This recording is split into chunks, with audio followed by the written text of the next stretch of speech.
All right, folks, time's up.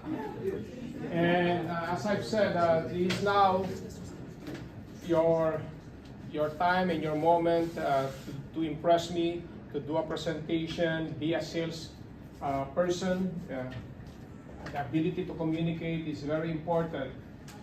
Now, if you are going to introduce somebody else's project and also the name, the major, where from, something about that person that not many people know about, and the solution, if really you cannot or you forgot how to solve the puzzle of somebody else or the solution, simply say, I would like the real owner to continue.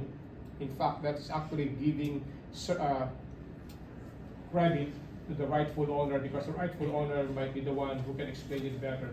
Okay, you are just trying your best, and I know you just have a very limited time, but I appreciate that you start discussing about the solution to each other's puzzle. So we will start, and I would like to see if I can have some volunteers. Okay. Yeah, you raise your hand first, sir. So go ahead. The three of you stand up there.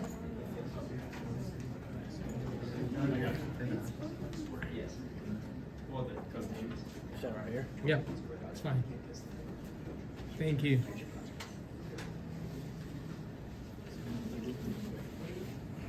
Yeah, can you move over just there first so we can see? Yeah, there you go.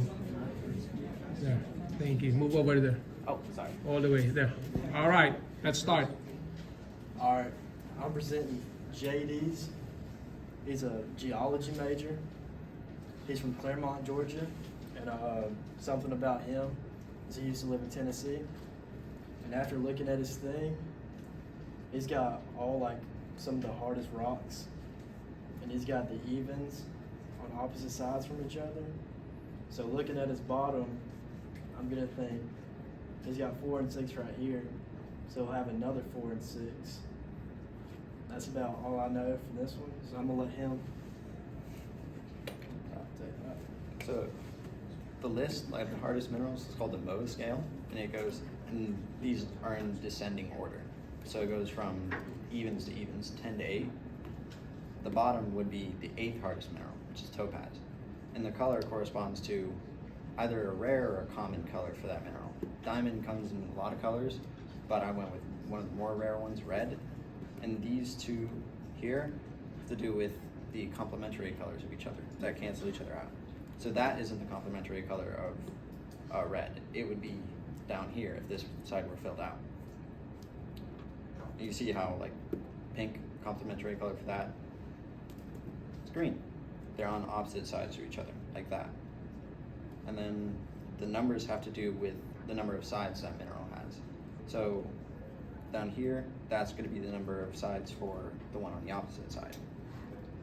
Fluorite kind of has 8 sides. It can have more, it can have less. It can have 54, I think. And then orthoclase, it doesn't have any sides. It's more of like a jagged mineral. But then something like diamond, it has 4 sides when it's a crystal. And then topaz has 6. It also, like the colors on each side have to do with just the general color spectrum. So it goes from, again, descending order. So this would be red. It goes from like Roy-G-Bit, like red, orange, yellow, green, blue, indigo, violet. So that's red, this would be orange, that's blue, this would be purple or violet. This is green, so that's gonna be yellow. To solve it, you pretty much have to find the rock first, the mineral, and then you kind of figure out the relationship between which one's hardest, which one's not, and then you go down and see it. And then from there, you just kind of have to piece together from the rest of the sides. The colors, the size, and everything like that. It's a little tricky because some rocks have multiple sides, some are multiple colors, so you kind of have to figure out, oh, is it the rarest, is it not? And so sometimes there's multiple answers for it. Thank you. Give them a hand. Appreciate you. Alright, I'll be introducing Andrew's puzzle, and so his name is Andrew Brock, and he's from Brainridge, Georgia, born and raised. And one interesting thing that you may not know about him is that he reads manga in his spare time. And another thing about him is he's studying finance for his major. And for his puzzle, you see the connection between first off the different colors that you have. So you have a red, and over here a blue, and then another red and another blue. And you know that red and blue, when mixed together, create purple on the top.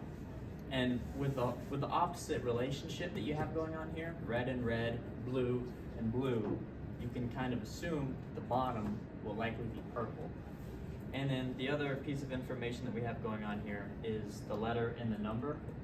And so in the top right on this side we have Y and the 25, the 25th number, 25th letter in the alphabet. And then over here we have Z, the 26th number, or letter, sorry. Over here we have A, the first letter in the alphabet. And then we have B, the second, and C, the third. And so we have 1, 2, 3, A, B, C, and we also have 26 and 25. And so it kind of seems like the one that's missing is letter 24, which should be X. And this should have a purple side because of the opposite relationship. So we flip it over. Thankfully, it is a purple side with the 24th letter, which is X. Thank you. Would you like to add anything? That's what we got it. Thank you. Looks like you really got it. I'm introducing Samuel's puzzle box. He is from Locust Grove, Georgia. He's majoring in political science with a concentration in pre-law. And interesting fact about him, or facts, he wants to be a lawyer and he used to be a professional gymnast, which is pretty cool. And his puzzle is pretty freaking cool. So the only thing I was really able to guess so far is that the numbers add up together, kind of like the Fibonacci sequence. So like 1 to 1 add up to 2, 2 to 3 add up to 5. Don't really know how that corresponds to the bottom, but I'm guessing the bottom number is 8 because 3 and 5 add up to 8.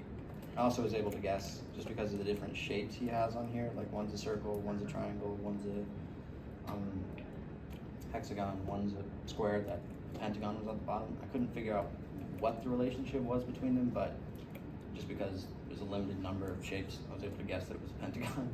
Otherwise, I'll let the real owner introduce the concept behind it. Thank you. So JD was correct about the Fibonacci sequence. So there's actually a number of information on each of these little tags.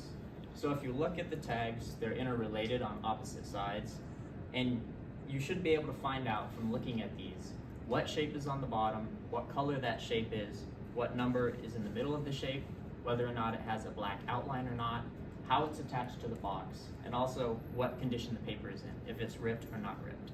And basically the main piece of information is kind of how the rainbow is Roy G. Biv. That connects to the number of points that the opposite shape has. So you see, like this has 1, 2, 3, 4 points on it. So the opposite should have red, orange, yellow, green. It should be a green shape. You see that it is a green shape. And then this is a sextagon, I believe is how you say it. And so red, orange, yellow, green, blue, indigo, which is purple. So that's how you figure out the color of the opposite shape, as well as how many points it will have. Because if you see that the color here is green, red, orange, yellow, green, then you can tell that the opposite shape will have 4 points, which this is a diamond, it does have 4 points. So that's how you figure out the color and the shape. And as for what number is in the center, JD actually got it correct. It's the Fibonacci sequence. So we have a 1 over here, a 1 over here, a 2 over here, a 3 over here, and a 5 over here.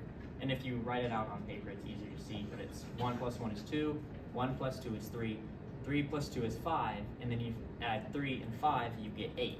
So then you should surmise at the bottom, there's 8 in the center. And if you look at this, there's 3 points, so the bottom shape should be red, orange, yellow. It should be a yellow shape with a 3 in the with an 8 in the middle. And if you figure that this is blue, red, orange, yellow, green, blue, it should be a pentagon, which he also got correct. And then the last relationships remaining is that if you look, you'll notice that this diamond here has a black outline, and opposite it, the circle, the corner is ripped. And so that's a relationship. If one side has a rip in the paper, the opposite side has a black outline. And this top one here has a black outline as well as a rip. So from that you should be able to surmise that the shape on the bottom both has a rip in the corner and has a black outline. And the last thing that you could possibly figure out is how the paper is attached to the box. So some are glued on and some are taped on. you'll notice that these four, which are glued on, all have an even number of points on them. And this one has an odd number of points on them and is taped on the box. And this actually has to do with the opposites. So the opposites of pentagon, there's an odd number of points on that, and so this is taped on. And because this is a triangle, that's an odd number of points, so the one on the bottom should also be taped on. And so if you flip it over, it is a yellow pentagon with an 8 in the middle, black outline, it's ripped, and it's taped on. And the final thing is you have to figure out what the code is to enter this. And that has to do with the Fibonacci sequence. If you look, there are little colored outlines under some of these letters. And so the 1 has a red outline, the 3 has a yellow outline, and the 8 has a red, orange, and yellow outline. This once again has to do with the Roy G. Biv. So red is the first letter. So you know the 1 has a red outline. That has to do with the first number that you have to input. But the 8 also has a red outline. So you know that both of those have to be inputted in the first number. So that could either be 81 or 18, but this only goes up to 40, so it has to be 18. And so you use that same method to find out all the different numbers, and then you figure out that it is, the combination is 18, 8, 38. And so you first have to prime it by turning it 3 times. It's just how the manufacturer made it. And then you stop at the first number, which should be 18 here. Then you skip over, you have to go past this to 8. And then you have to go back over to 38. And you should be able to open it up. It's a good thing it opened. Yeah, no kidding. That's fine. That's why I taped it, so it's durable. And then when you open it up, it says you rock for geology. And that's it. Very good. Can you leave your projects here, please, on my desk?